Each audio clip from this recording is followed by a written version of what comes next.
বন্ধুরা, যে নতুন রেসিপি নিয়ে চলে এসেছি। হিংচের বেগুনি বানাবো। তো দেখুন হিংচের বেগুনি কীভাবে বানায়। হিংচটাকে আবার ধুয়ে নিতে হবে, বেছে নিয়েছি ভালো করে।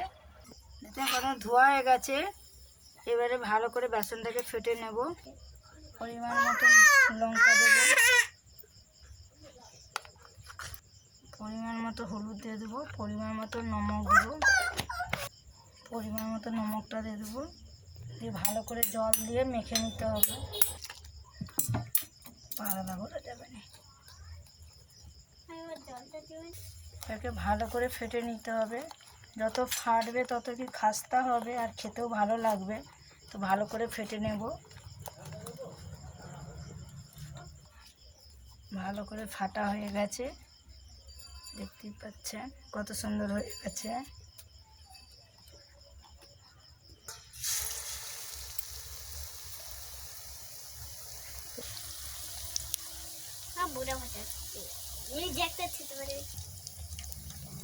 দেখতেই পাচ্ছেন হচ্ছে। এবার একে হালকা করে উল্টিয়ে নিতে হবে।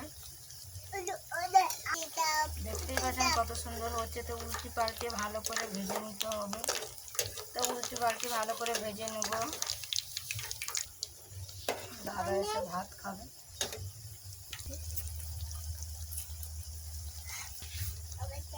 হয়ে গেছে। তো দেখতেই পাচ্ছেন লাল লাল করে ভাজা হয়ে গেছে। এবার একে তুলে নিতে হবে। তো ভালো করে তেলটাকে ঝাড়িয়ে তুলে নেব। হাই দেখো কোটা বাজে।